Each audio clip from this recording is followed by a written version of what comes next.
On commence le faire, Inch'Allah. Alhamdulillahi Rabbil Alamin. والصلاة والسلام على أشرف الأنبياء والمرسلين نبينا محمد وعلى آله وصحبه أجمعين أما بعد.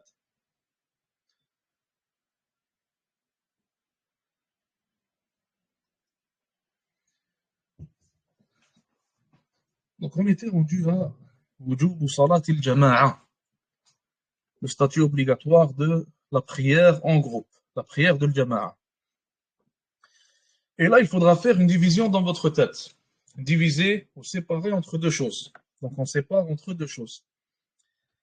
Il y a ce qu'on appelle Salat al-Jama'a, la prière en groupe, et il y a ce qu'on appelle la prière à la mosquée. Donc Salatu fil masjid.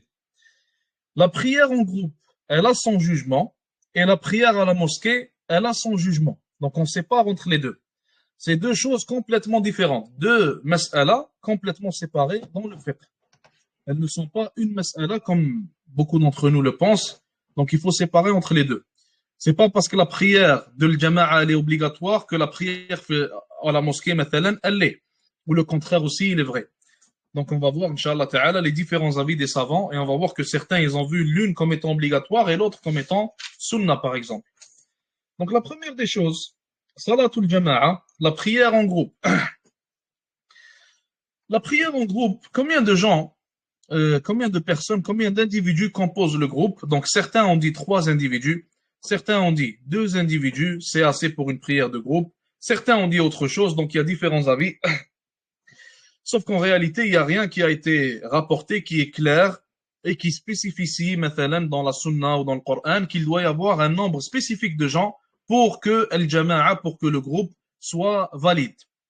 Donc 2 personnes, c'est suffisant. Et le prophète, alayhi salatu wassalam, il a déjà prié avec l'un des compagnons à ses côtés, sallallahu alayhi wa sallam. Donc il dit ici, rahimahullah, wa tajibu al-jama'atu lis-salawati al-khamsi ala al-rijal. Premièrement, l'avis qu'il y a dans ce livre-là, c'est que al-jama'a wajiba. La prière en groupe, c'est une obligation. La prière en groupe, c'est une prière qui est obligatoire, en groupe. Et là, on parle du groupe et non pas de la mosquée. An-Nawawi, rahimahullah, dans son livre Al-Majmou', il a cité différents avis des savants à propos du jugement de la prière en groupe. Il a dit que le premier avis, c'est qu'elle est fardu kifaya. Le premier avis, c'est qu'elle est une obligation communautaire. Une obligation communautaire. Comment ça se fait qu'elle est une obligation communautaire? Qu'est-ce qu'il veut dire par là? Il veut dire par là que s'il y a assez de gens qui remplissent le masjid, s'il y a assez de gens pour établir la prière de groupe à la mosquée, alors pour les autres musulmans, ce n'est pas une obligation. Mais s'il n'y a pas assez de gens, alors c'est une obligation pour eux. Ça devient une obligation pour eux jusqu'à ce qu'il y ait assez de gens. On donne un exemple. Mathalan, imaginez-vous qu'il y a une mosquée, et ça arrive, subhanallah, malheureusement dans certains quartiers. Imaginons-nous qu'il y a une mosquée où le imam prie seul parfois, ou alors où il y a une seule personne qui prie à la mosquée parfois. Dans ce cas-là, si le imam ne trouve personne pour prier avec lui, pour établir la jama'a, tous les musulmans dans le quartier qui ont la capacité de venir prier dans le masjid et ne l'ont pas fait, ils seront athimin, ils vont être pécheurs à cause de leur action. Ils vont être pécheurs à cause de leur délaissement. Donc c'est ça qu'on veut dire par fard kifaya. Et cet avis-là, c'est l'avis de Nawawi lui-même, qui l'a cité, et c'est l'avis de d'autres savants aussi. Rahmatullahi alayhim. On a un deuxième avis. Le deuxième avis dit qu'elle est fardu ayn. Elle est une obligation non pas communautaire, mais individuelle. Ça veut dire chaque individu musulman doit prier la jama'a, il doit prier en groupe. Maintenant, cet avis-là se divise en deux. Et concentrez-vous parce que ça va être un peu technique. Cet avis-là, il se divise en deux. On a ceux qui ont dit qu'elle est une obligation individuelle et que le fait de ne pas prier en jama'a, en groupe, n'invalide pas la prière. Je répète, il y en a qui ont dit qu'elle est une obligation individuelle. Chaque musulman a l'obligation de prier en groupe. Mais s'il ne le fait pas, sa prière, elle est quand même valide. Il est pécheur pour ne pas l'avoir fait, mais la prière est quand même valide. Et ça, c'est ce qu'on appelle une fikak ou le jihad. On va le voir, Inch'Allah, dans Usul Fiqh. Donc la prière, elle est quand même valide. Qu'est-ce qu'on veut dire par là? On veut dire par là qu'il est pécheur pour son délaissement du groupe. Mais il n'est pas, ça n'affecte en rien la validité de sa prière. Ceci était l'avis de Ibn Mas'ud, radiyallahu anhu, que c'est une obligation individuelle. C'était l'avis aussi de Abu Musa al-Ash'ari, radiyallahu anhu, le sahabi, que c'était une obligation individuelle. Et pour ceux qui ont dit qu'elle n'affecte pas la validité de la prière, il y a Ata le tabi'i, rahimahullah, il y a l'Awza'i, il y a l'imam Ahmed, rahimahullah, et il y a Abu Thawr et d'autres savants. Il y a aussi d'autres savants qui ont opté pour cette opinion-là. L'autre opinion, l'autre type d'obligation individuelle, c'est l'opinion de Daoud al-Zahiri, donc le imam du madhab al-Zahiri, ainsi que d'Ibn Hazm, et on va revenir à Ibn Hazm, Inch'Allah, pour une explication, et aussi l'opinion de quelques Hanabila. Eux, ils ont dit que c'est une obligation individuelle pour chaque musulman, et que celui qui ne prie pas en groupe, sa prière, elle est invalide. Je répète, ils ont dit que tout musulman a l'obligation de prier en groupe, et que celui qui ne prie pas en groupe, sa prière, plutôt, excusez-moi, elle est invalide. Sa prière n'est pas acceptée. Et c'est d'ailleurs l'avis du madhab al-Zahiri. Donc le madhab al-Zahiri, leur avis pour lequel ils ont opté, c'est celui-là. Et c'est l'avis de leur imam, Daoud al-Zahiri. C'est l'avis d'Ibn Hazm aussi. Et Ibn Hazm n'est pas Zahiri, comme le disent certains. Ibn Hazm, ce n'était pas un Zahiri. Ibn Hazm, certains ont pensé qu'il est Zahiri car il rapporte beaucoup de paroles de Daoud al-Zahiri dans ses livres. Mais Ibn Hazm, en réalité, n'est pas Zahiri. Et l'une des preuves qui prouve qu'il n'était pas Zahiri, c'est que Ibn Hazm, il croyait en ce qu'on appelle le qiyas, l'analogie. Alors que le madhab Zahiri rejetait le qiyas. Il n'acceptait pas ce qu'on appelle l'analogie. Et il ne l'utilisait pas.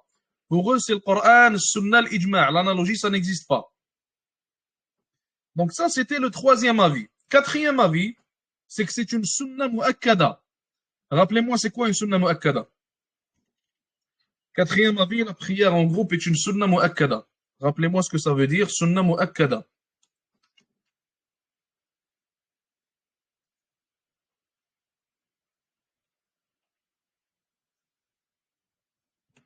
Non, ce n'est pas une sunnah obligatoire.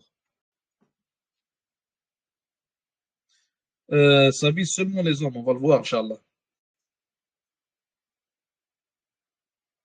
Voilà, que le prophète, alayhi salatu wassalam, faisait presque tout le temps. Pourquoi est-ce qu'on dit presque tout le temps? Par exemple, si on voit les sunan rawatib, donc les sunan rawatib qui sont les 12 rak'at qui sont surérogatoires à prier avec les prières obligatoires, le prophète alayhi salatu wassalam, lorsqu'il était en voyage, il en délaissait certaines. Et la seule qu'il ne délaissait pas, c'était les 2 rak'at à prier avant le fajr. Donc on a sunnah mu'akkada et on a akadu sunanil mu'akkada. Sunnah mu'akkada, c'est une sunnah confirmée que le prophète alayhi salatu wassalam ne délaissait quasiment jamais. Et on a akaduha, on a les plus confirmées d'entre elles que le Nabi alayhi salatu wassalam ne délaissait jamais, même en voyage. Parmi elles, on a la prière de l'witr, comme on a vu dans le dernier cours, et on a les 2 rak'at à prier avant le fajr, comme on a vu aussi au dernier cours. Donc certains ont dit c'est une sunnah mu'akkada, et ceci est l'avis du madhab Hanafi. Ceci est l'avis du madhab Hanafi. Et subhanallah, les Ahnaf, donc les suiveurs du madhab Hanafi, pour eux la prière en groupe c'est une sunnah mu'akkada. Et malgré cela, subhanallah, ils sont ceux qu'on retrouve le plus dans le masajid, à prier en groupe. Donc Allah Azza wa Jalla les récompense pour ça.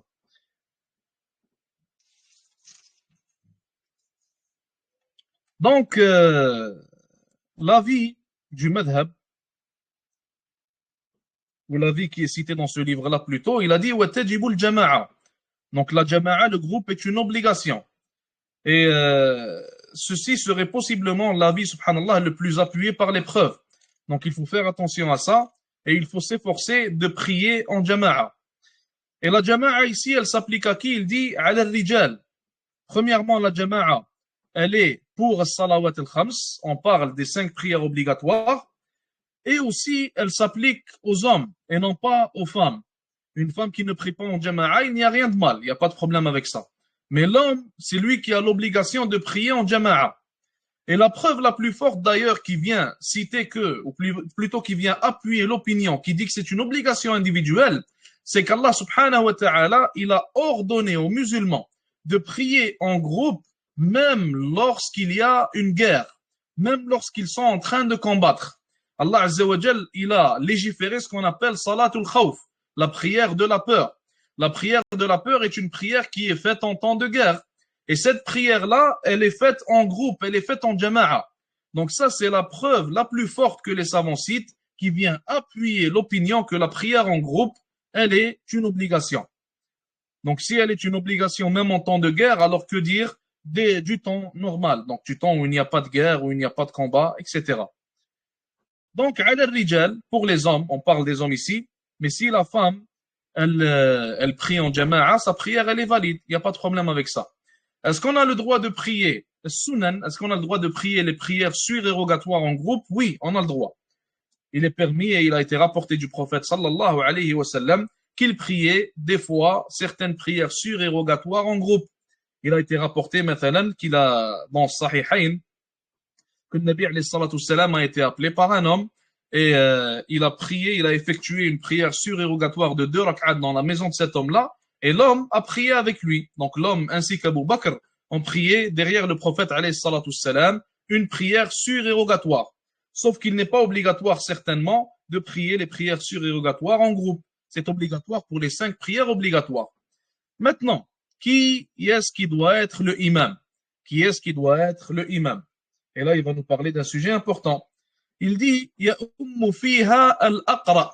Et avant de commencer à parler de ce que lui va dire, avant de commenter ce qu'il dit, et il faut citer un point important, l'ikhwa, si quelqu'un sait maintenant qu'il n'est pas apte à être imam, si quelqu'un sait qu'il n'a pas la capacité à être imam, qu'il ne s'avance pas. Wallahi qu'il ne s'avance pas parce qu'il va faire plus de mal que de bien.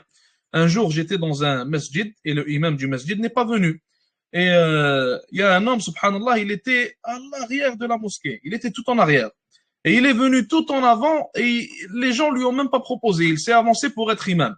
Et on a dû refaire notre prière car il a invalidé la salat parce qu'il avait de grands problèmes dans sa fatiha. Il avait des erreurs dans sa fatiha, dans sa récitation de fatiha, qui ont fait en sorte que sa fatiha elle est invalide, donc la prière elle est invalide. Car le fatiha fait partie des piliers de la prière. Donc si une personne sait qu'il n'est pas apte à être le imam, qu'il ne soit pas l'imam et qu'il ne s'avance pas. Et ça ne veut pas dire que celui qui est imam est meilleur que toi ou quoi que ce soit. Certainement pas. Mais simplement pour la validité de la prière, comme ça les gens ils n'auront pas à refaire la prière et pour que tu ne prennes pas de péché, car tu t'es avancé et tu as fait une chose que tu ne devais pas faire, tu t'es mis dans un poste que tu n'es pas apte à tenir, donc subhanallah dans ce cas-là, délaisse simplement cette action. Et il y a un hadith rapporté de Nabi alayhi salatu salam, donc Cheikh Albani l'a authentifié, pour les autres savants je ne sais pas s'ils l'ont authentifié ou non, mais le hadith, même s'il ne serait pas authentique dans le cas où il ne le serait pas, son sens est authentique. Donc, soi-disant que le prophète alayhi salatu salam a dit, quiconque prend une responsabilité qu'il n'est pas apte à prendre, qu'il prépare sa place en enfer. Et ceci tient pour tout. Ceci tient pour une personne qui parle de la religion sans en être apte. Ceci tient pour la personne qui se met imam sans en être apte. Ceci tient pour celui qui est imam d'une mosquée sans en être apte. Ceci s'applique à tous ces types de gens. On continue, Inch'Allah. Donc, je vais vous répondre aux questions au fur et à mesure. Il dit ici, ya'ummu fiha al-aqra. Premièrement, il va citer en fait des types de gens, donc du premier au dernier, de celui qui devrait être le imam jusqu'au dernier en réalité, ou plutôt les critères de l'imam, les critères qui font en sorte qu'une personne peut être l'imam, du premier critère, du plus important jusqu'au moins important. Le premier critère, le plus important, il nous dit ici al-aqra, celui que si on traduirait al-aqra, on pourrait dire celui qui lit le mieux, mais en réalité ce n'est pas ça, ou alors qui lit le plus, mais en réalité ce n'est pas ça qui est voulu. Al-Aqra, c'est celui qui mémorise le plus de Coran. Celui qui lit aussi le mieux le Coran. Donc, il a une bonne récitation. Quand je dis bonne récitation, c'est qu'il ne va pas faire d'erreurs qui vont annuler la prière. Si on a maintenant une personne qui mémorise tout le Coran et qu'il ne sait pas réciter la Fatiha correctement, il fait des erreurs qui annulent la prière. Et on a une autre personne qui ne mémorise que la Fatiha, mais il la récite bien. Alors, celui qui devrait être imam, c'est l'autre personne et non pas celui qui mémorise le Coran. Et un point important à garder en tête, comme Cheikh Abdullah Zamil l'a cité, il a dit qu'auparavant, il disait que celui qui mémorise le plus de Coran, qui lit le mieux, devrait être imam. Mais il ne disait pas celui qui a la meilleure connaissance ou le plus de connaissances à propos du fiqh de la prière. Pourquoi est-ce qu'il ne le disait pas? Car chacun d'entre eux auparavant connaissait le fiqh de salat. Les gens auparavant, ils savaient comment prier. S'il faisait une erreur dans la prière, il savait comment la corriger. Donc leur prière était valide, Inch'Allah Ta'ala. Donc il passait à un autre critère qui était celui qui mémorise le plus et qui lit le mieux. Mais aujourd'hui, on doit s'adapter en quelque sorte, car ce n'est pas tout le monde, ou alors la majorité des gens ne savent pas faire la prière correctement.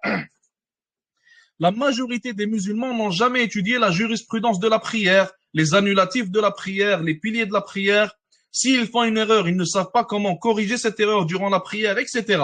Donc, ce qu'on doit dire à notre époque, c'est que celui qu'on met en avant et qui est imam doit savoir corriger les erreurs de la prière, il doit avoir la pleine connaissance du fiqh de la prière, etc. Comme ça, il ne va pas annuler la prière et invalider la prière de tous ceux qui sont derrière lui. Le deuxième point qu'il cite ici, ثم الأعلم, il dit ici, puis celui qui a le plus de savoir, de connaissances. Et on ne parle pas ici de la connaissance du fiqh de la prière, on parle des connaissances autres que cela.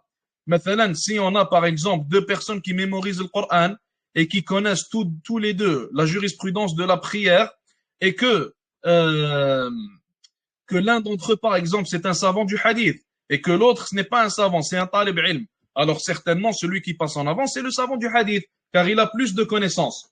Donc s'ils sont égaux dans le premier critère qui est la lecture du Coran, qui est le fait de connaître le fait de la prière, on passe au deuxième critère qui est celui qui a le plus de connaissances. Puis après, troisième critère, thumma al-asan. Donc le troisième critère c'est quoi? C'est le plus âgé. Le plus âgé. Quatrième critère, thumma al-ashraf, le plus noble. Et on va corriger certains critères ici que les savants ont corrigés. Quatrièmement, le plus noble. Cinquièmement, thumma al-aqdamu hijratan. Cinquièmement, puis celui qui a fait la hijra, il y a le plus de temps. Donc celui qui est dans la hijra est la plus vieille, si je peux dire ça comme ça. Donc, مثلا, une personne qui a fait le hijra il y a 8 ans, il va passer avant celui qui a fait hijra il y a 6 mois. Et ceci ne s'applique plus aujourd'hui. Donc, on parlait auparavant de la hijra de Mecca vers El-Medina. Il faut savoir que Cheikh Abdullah Zamil, il a corrigé certaines choses ici.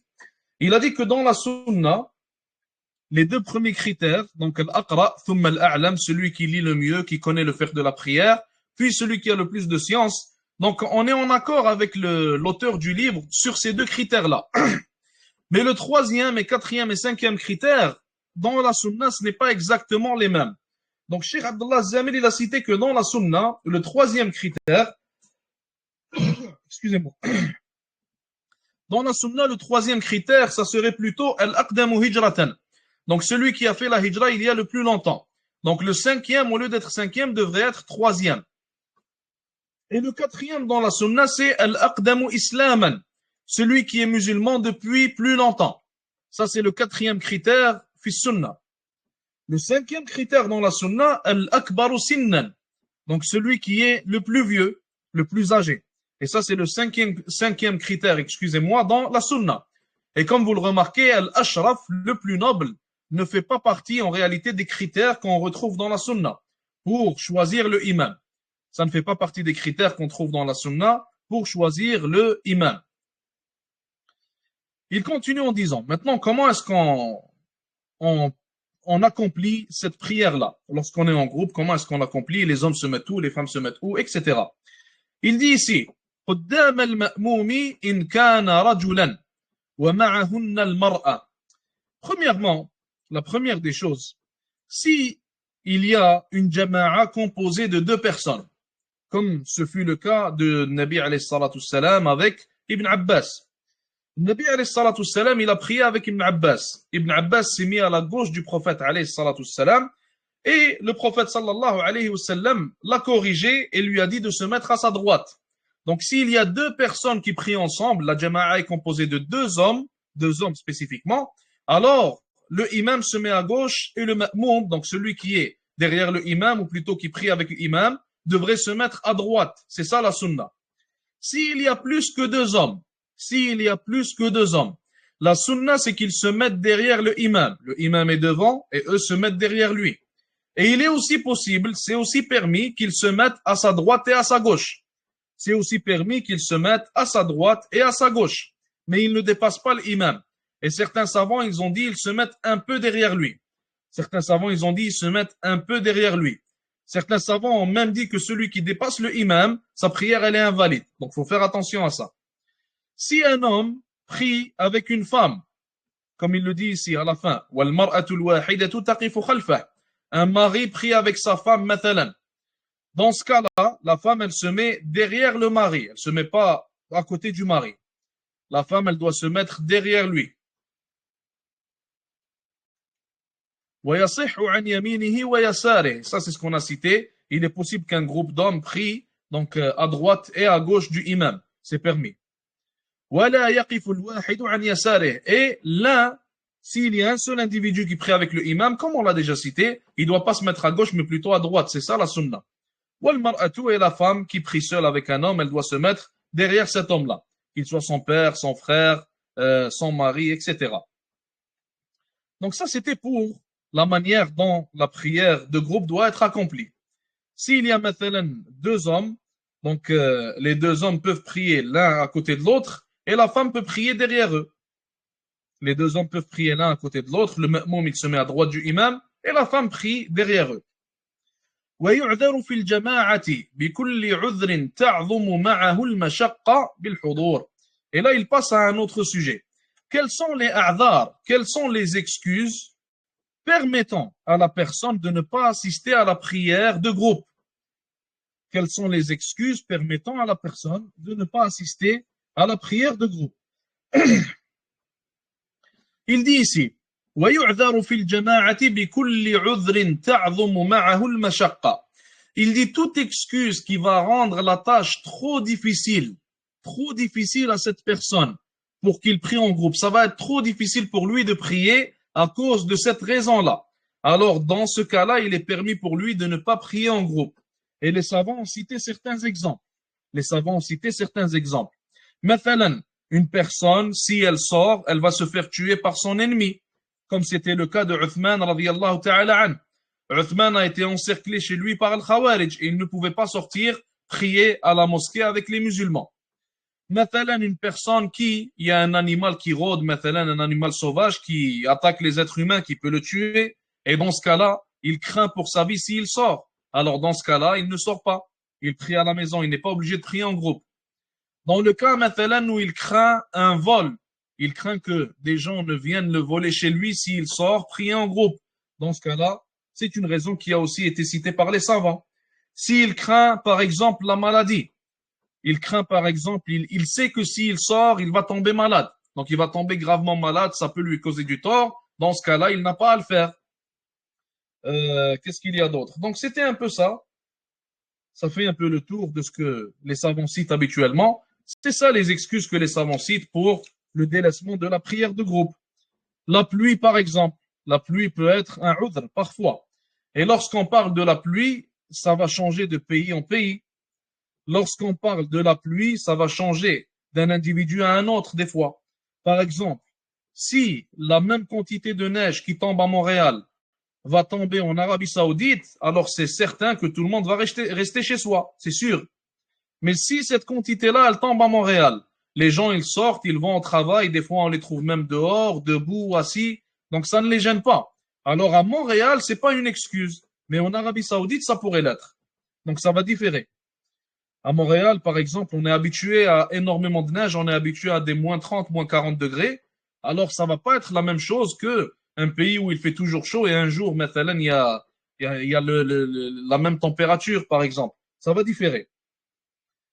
La pluie aussi, lorsqu'on parle de pluie, on parle d'une vraie pluie. Une pluie qui peut faire du tort à l'individu s'il sort. Donc, faut pas faire comme certains disent. Il y en a un, il m'a dit, s'il y a une goutte de pluie qui tombe, je prie à la maison. C'est pas comme ça que ça marche. C'est pas une goutte de pluie qui tombe. Donc, c'est vraiment une pluie qui peut être un darar, qui peut être un mal pour l'individu s'il sort durant, ou plutôt pendant qu'elle est en train de tomber. On a fini pour ce qui est de l'a'dhar, des excuses. Maintenant, un dernier point qu'on cite, Inch'Allah, et on finit avec ça. Pour ce qui est de l'masjid, est-ce que c'est une obligation de prier à la mosquée? On a vu le hukm de salat al-jama'a, le jugement de la prière en groupe. Quel est le jugement de la prière à la mosquée? Un point à garder en tête avant de parler de ça, c'est que la prière en groupe, elle est plus importante que la prière à la mosquée. Si un individu, maintenant, a le choix entre la prière en groupe chez lui ou alors la prière seule au masjid, alors ce qu'il doit faire dans ce cas-là, c'est prier chez lui, prier en groupe. Le groupe est plus important que le masjid.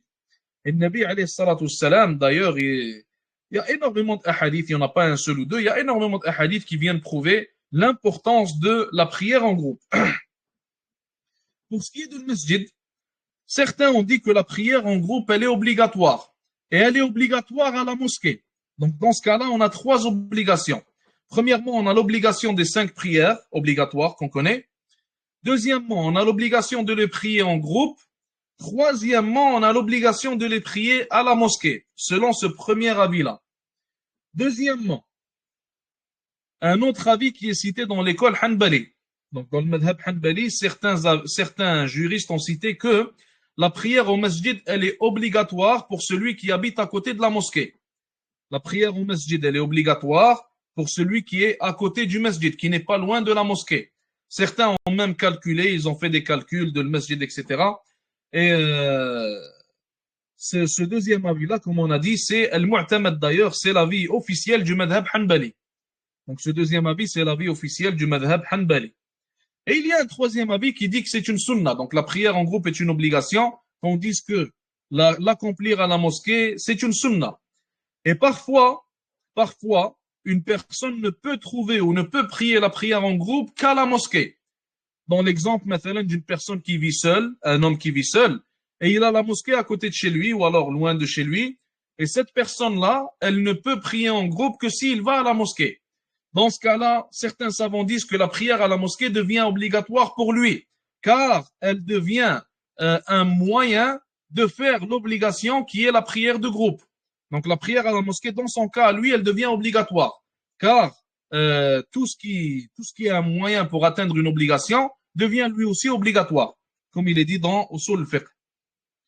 Donc, Cheikh Al-Ulwan, il a fait le tarjih de ces trois avis-là. Il a cité l'avis le plus correct selon lui, Fakkallahu asrah.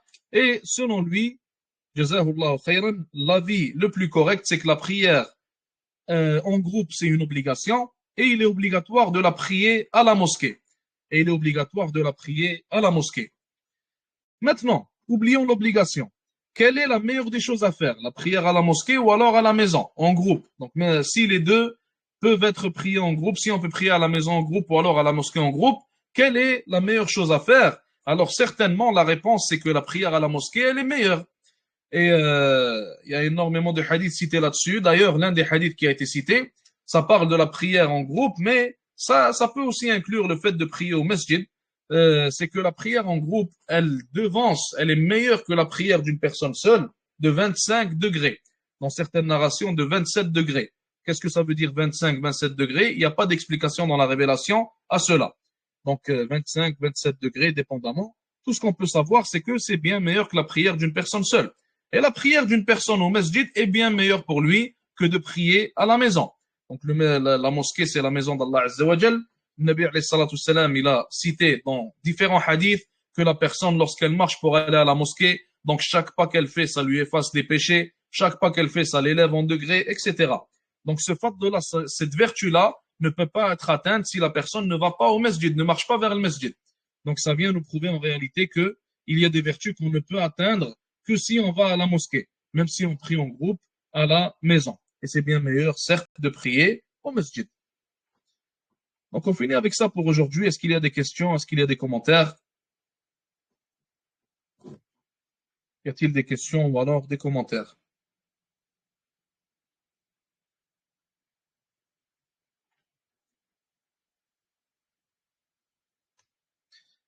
J'ai pas compris la première question. Sunna mu'akkada pour la mosquée et salat jama'a obligatoire. J'ai pas compris. L'obligation de la prière en groupe et la vie quotidienne, comment concilier entre les deux? Il faut savoir que pour la femme, c'est pas une obligation. Donc c'est seulement pour l'homme. Après, pour l'homme, il doit se débrouiller. Honnêtement, l'homme doit se débrouiller. D'ailleurs, ça, c'est l'une des raisons pour lesquelles la hijra est une obligation. La vie dans un pays musulman. Donc, la vie dans un pays musulman, même si c'est le pire des pays musulmans, c'est beaucoup plus facile d'y prier à la mosquée qu'ici. Y a-t-il un avis qui légifère à la femme de prier à droite? Allahu a'lam. J'en ai aucune idée.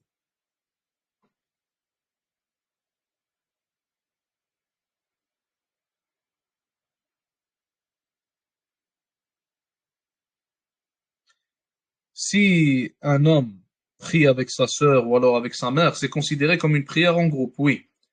Mais comme on a dit, Cheikh Al-Alwan, il a dit qu'il doit prier en groupe et à la mosquée.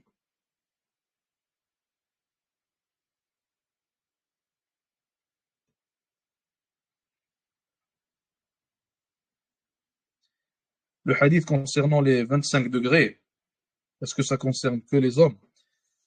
Allahu a'lam. Allahu a'lam. Tout ce que je peux dire à ce propos, c'est que la prière de la femme chez elle est meilleure que sa prière à l'extérieur. Donc la prière de la femme chez elle est meilleure que sa prière au masjid. Et ça a été cité par le prophète alayhi salatu wassalam.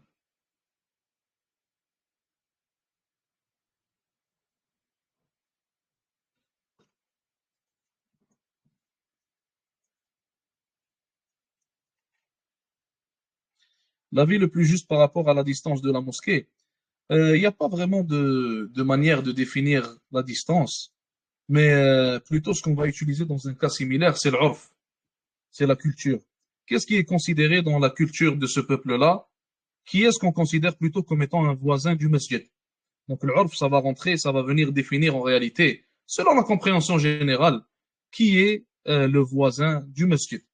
Donc certes, si la personne elle peut y aller à pied, c'est un voisin du masjid. Et si ce même individu-là, la mosquée, elle est très loin de lui, il doit prendre la voiture, etc. Donc si si on demandait aux gens, mathalan, et on voit que les gens vont s'accorder sur le fait que lui n'est pas considéré comme un voisin du masjid, alors, Inch'Allah Ta'ala, il n'est pas considéré comme un voisin du masjid. Mais comme on a dit, selon Cheikh Al-Alwan, c'est une obligation en groupe et à la mosquée.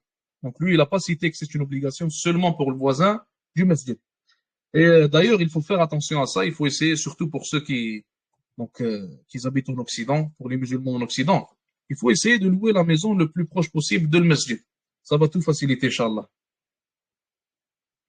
Quand une personne est à l'école ou au travail, au minimum que cette personne, elle trouve un groupe de musulmans avec qui prier. Et alhamdoulilah, maintenant, dans les collèges, dans les secondaires même, au jour d'aujourd'hui à Montréal, il y a énormément de jeunes qui prient ensemble, qui prient en groupe dans les pauses, etc.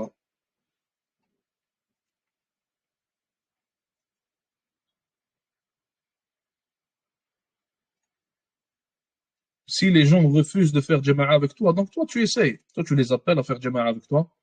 Tu les appelles à venir prier en groupe. Après, s'ils veulent pas, tu peux pas les forcer. Tu pries comme tu peux et tu espères qu'Allah Azza wa Jal te pardonne. Donc ça, c'est dans le cas où tu es, mathalan, dans une obligation. Si tu fais une chose qui n'est pas obligatoire, alors dans ce cas-là, tu ne devrais pas y être. Tu comprends?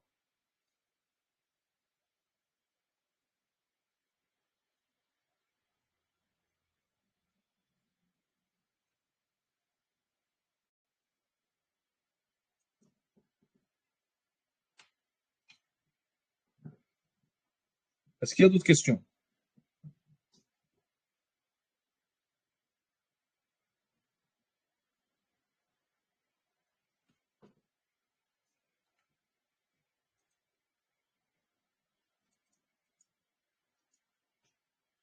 Non, non, c'est pas seulement mémoriser.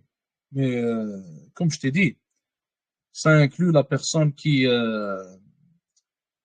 ça doit inclure une personne, donc le premier critère pour choisir le imam, ça doit être une personne qui s'y connaît dans la jurisprudence de la prière, qui ne va pas faire d'erreur, Inch'Allah, qui saura corriger les erreurs de la prière, donc si elle en commet, et une personne qui sait réciter la Fatiha, donc sa Fatiha n'est pas invalide. Donc ça, c'est beaucoup plus important que le fait qu'il mémorise. Mais sinon, par après, on parle du fait de mémoriser, on parle aussi du fait qu'il ait une belle voix. Donc toutes ces choses-là vont rentrer dans le premier critère. Mais surtout, ce qui est le plus important, c'est qu'ils connaissent la jurisprudence de la prière. Et d'ailleurs, c'est une catastrophe aujourd'hui, subhanallah, tu vas dans des mosquées, dans des masajid, ils vont faire avancer la personne qui mémorise le Coran, mais ils ne vont pas faire avancer la personne qui a la science, qui a la connaissance de la jurisprudence de la prière. Et ça arrive très souvent qu'une personne similaire fasse des erreurs et ne sache pas corriger ses erreurs d'ailleurs. Oui, tu peux y aller, Akhi. Est-ce qu'il y a d'autres questions?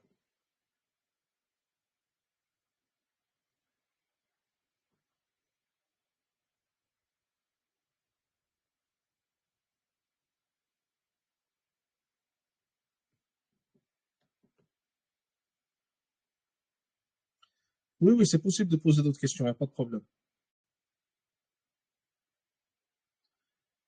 Pour le madhab maliki, pour l'imam Malik ainsi que pour Shafi'i, ce n'est pas une obligation. La prière en groupe, je parle.